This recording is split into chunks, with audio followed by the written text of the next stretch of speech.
എന്താടാ ഇതൊക്കെ? ഒരു കുടുംബത്തിനകത്ത് നടക്കേണ്ട കാര്യങ്ങളൊക്കെയാണോ ഇവിടെ നടന്നുകൊണ്ടിരിക്കുന്നത്? അമ്മവ, ഞാൻ എന്ത് പറഞ്ഞിട്ട് അമ്പിളിക്ക് എന്നെ മനസ്സിലാവുന്നില്ല.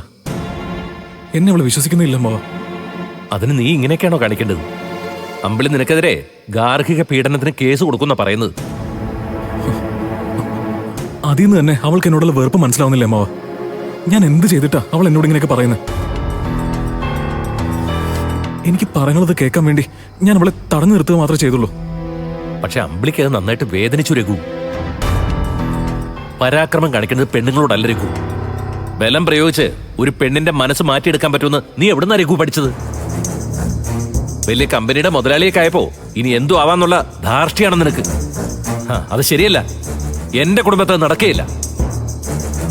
വേണ്ടമ്മ, എന്റെ സ്വഭാവം മാത്രമല്ല, ഞാൻ ഈ കുടുംബത്തിന് പറ്റിയ ആളല്ലെന്ന് എനിക്ക് മനസ്സിലായി. എടാ രഘു, ഞാൻ പോയിക്കോളാം മാ. അല്ല, ഇപ്പൊ തന്നെ വീട് വിട്ട് പോയിക്കോളാം. രഘുട്ടാ, രഘുട്ടൻ വേണ്ടാത്ത പടിയൊന്നും കാണിക്കല്ലേ. ആദ്യം അച്ഛൻ പറയുന്നതിന്റെ കാര്യങ്ങളൊന്നും മനസ്സിലാക്കുക. രഘുട്ടൻ ഇവിടുന്ന് ഇറങ്ങിപ്പോയാ ഇവിടുത്തെ പ്രശ്നങ്ങളൊക്കെ തീരുമോ? ദേവിനെ, നീ ഇതിൽ ഇടപെടണ്ട. ഇത് ഞാനും എന്റെ അമ്മാവനും തമ്മിലുള്ള വിഷയം. നീയും ഞാനും തമ്മിൽ എന്ത് വിഷയ രഘുള്ളത്? ഇത് നീയും നിന്റെ ഭാര്യയും തമ്മിലുള്ളതാ.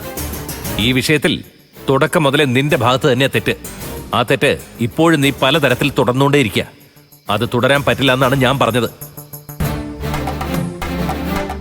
ഞാൻ അമ്പിളിയോട് ഒരു തെറ്റും ചെയ്തിട്ടില്ലെന്ന് എനിക്കിപ്പോഴും ഉറപ്പിച്ച് പറയാൻ പറ്റും അമ്മാവ. ആമയുമായിട്ട് സംസാരിച്ചപ്പോ അമ്മാവനത് മനസ്സിലാക്കിയതാണല്ലോ. പക്ഷെ അമ്പിളിയുടെ കണ്ണീര് കാണുമ്പോ വീണ്ടും അമ്മാവനടക്കം എല്ലാവരും എന്നെ കുറ്റപ്പെടുത്തുക. ഒരു തെറ്റും ചെയ്യാതെ എന്റെ ഭാര്യയുടെ മുന്നിൽ ഒരു അപരാധിയെ പോലെ കഴിയേണ്ടി വരുന്ന എന്റെ അവസ്ഥ ഇവിടെ ആരും എന്താ മനസ്സിലാക്കാത്തത്? നിന്റെ ഭാഗത്ത് ഒരു തെറ്റും സംഭവിച്ചിട്ടില്ലെന്ന് അമ്പിളിക്ക് മനസ്സിലാവാത്തത് എന്തുകൊണ്ടായിരിക്കും? അവളുടെ സംശയം തീർത്തു കൊടുക്കാൻ നിന്നെ കൊണ്ട് പറ്റാത്തത് എന്തുകൊണ്ടാ? നീ എന്തൊക്കെ തെറ്റ് ചെയ്തിട്ടില്ലെന്ന് പറഞ്ഞാലും അവളുടെ മനസ്സിന്റെ ഉള്ളിൽ ഇങ്ങനൊരു സംശയം ഉണ്ടാക്കിയെടുത്തത് നിന്റെ തെറ്റ് തന്നെ രഘു. ആ സംശയം അവളിൽ നിന്നും തുടച്ചു നീക്കേണ്ടതും നിന്റെ ഉത്തരവാദിത്തം തന്നെ. അതിന് തയ്യാറാവാതെ നിനക്ക് ഈ വീട് വിട്ട് പോവാനാണ് തോന്നുന്നതെങ്കിൽ നീ നിന്റെ ഇഷ്ടം പോലെ തന്നെ ചെയ്യേ. ഞാനെന്ത് പറയാനാ?